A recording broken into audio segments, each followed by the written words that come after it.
Hi, day 540-ish. It's been 2 weeks since I've vlogged, I think. Gosh, time flies.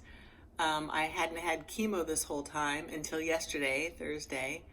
That was number 4. And as I explained prior, the reason I didn't have chemo for the past 3 weeks is because I was going on a trip, a family reunion up to Breckenridge, Colorado, which is at, right around 9,700 feet. And it gave me the ability to be able to breathe, rather important. But also I could hike and I could do other things, and my blood count could be at a normal level because the doctor figured with that amount of time off of chemo, I would be able to have, all my levels back to where they're supposed to be. And I did go hiking, and I hiked to about 10,600 feet. That's what my good old trusty watch said. And it was about just under 2 miles up. Actually, I turned around at that point because, believe it or not, my ears were getting cold. It was a little windy up there. It's all forest, and so it was a lot of shade. And it started getting a little windy. It was a cold wind. My ears were naked. I had no hair covering my ears. And I didn't want it to turn into that earache kind of feeling. And when I stopped, because I wanted to have a tangerine, the mosquitoes were there. And I'm like, I'm out. I just hate mosquitoes, hate them. So Vaughn and Nico, I just said, you guys finish up, go up to the waterfall or the lake or whatever was coming up, and I'll hike the couple miles down and I'll meet you at the car. And it was great. It was just wonderful. I felt so good. It's the first amount of exercise I've had for well over a month and a half. I don't know. It's been a while. So let's see what else. We loved being up in Colorado, in Breckenridge. It was beautiful. It was fun. It was family filled. Everywhere you went, it was a lot of exercise because our house just happened to be up one of these streets, and all the streets are connected by trails. So it was a good twisty, windy, trail up to our house, which was super fun. It's very athletic. Everybody's hiking and biking out there. It's kind of cool. I had my chemo yesterday. All went well. Kathy went with me, and that was nice to have a distraction. Because when I start feeling it going in to my port, I'm like, I go, tell me a story, any story, just tell me something funny. And she's like, had to come up with something on the spot.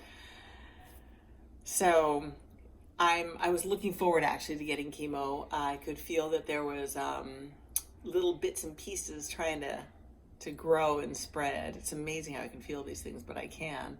It just felt something was a little off. And so that feeling is now gone because chemo just goes right in and blasts it, I believe. I'll have another one next Thursday, and then I'll have the following week off. I have been having a strange kind of a feeling. It's a new feeling. It lasted for a couple of weeks, and I believe it was due to tension. Now that it's gone, I can say it was due to tension.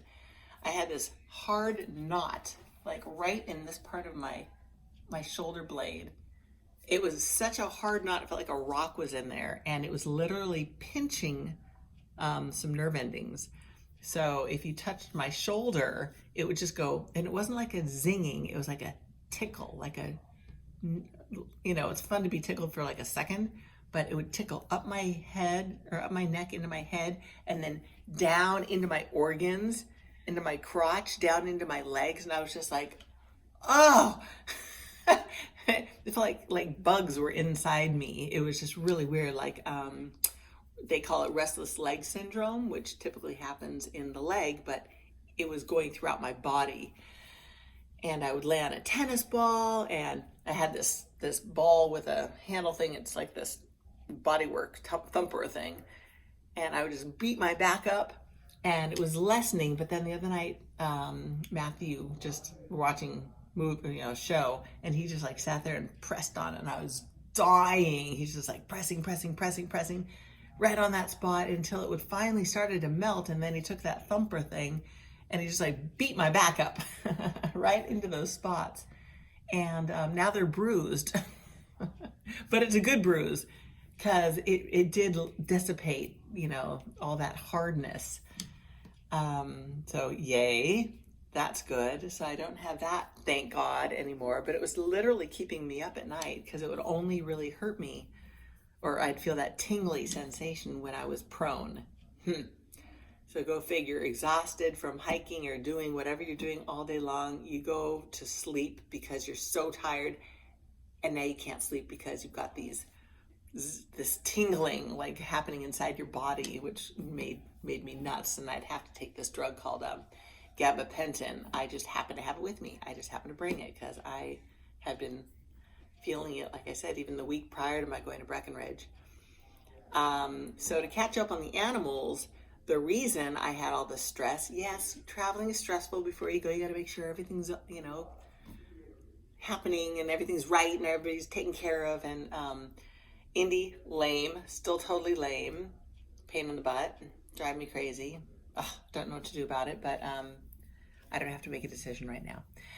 Bima, I think I told you, maybe I didn't. I don't know. It's been 2 weeks since I've spoken to you all.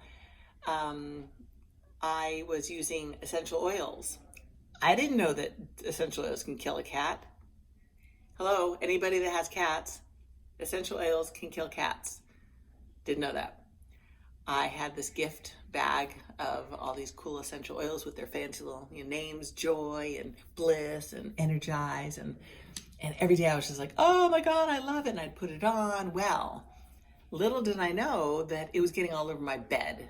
My cat Bima sleeps on the bed, and all of a sudden he can't breathe. He's and he's coughing, and then all of a sudden the next day his snot is boogery, and his eyes are watering, and he's like, and I was just like, what the heck? And it just happened to be at the end of the night, and I'm going to sleep, and he's and I'm just loving him.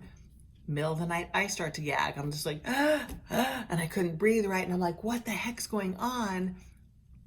And I could smell these essential oils. I'm like, oh my God, it's so potent in my bed that I woke up, it was like 1:30 in the morning, and I'm like, oh my God, it's the essential oils. And I stripped my bed and did the laundry at like 1:30 in the morning and cleaned everything. I stopped wearing the essential oils, and his cough immediately went away. I mean, the next day it lessened, and then it lessened, but then this cold came up and he had this upper respiratory issue. So I finally had to take him to the vet, and I knew what it was, so I could explain exactly what it was, and that therefore she didn't charge me like a crazy amount, which vets have a tendency to do nowadays. I told her what happened, I told her what I need, and boom, it was done. $130 or whatever. I know I shouldn't put a price tag to something like that, but vets are out of control right now. It just is what it is. So needless to say, all this happened before we left. And yes, I was very stressed out because both my animals are freaking sick, and I was giving Bima oral antibiotics for like 7 days until we left, and he was finally better. I get back Monday night, and he's completely better. He's healed. He's just like rubbing my face. I was so happy to see me, and purring. So then Matthew takes care of my shoulder. Everything's fine now, except for Indy's still not. He's still limping. So I have caught you up on my whole life now. So that's it. Still sporting the bold look. I have some fuzzies going on. I shaved a couple times since. And yeah, and I have a tan. It was very high altitude, and it was hard not to get a tan. And I kept, sunscreen on, but I'm kind of like uniformly tan now. Let's see. I think that's it. I love you all. I love me all. And I shall talk to you soon. Okay? Mwah. Bye.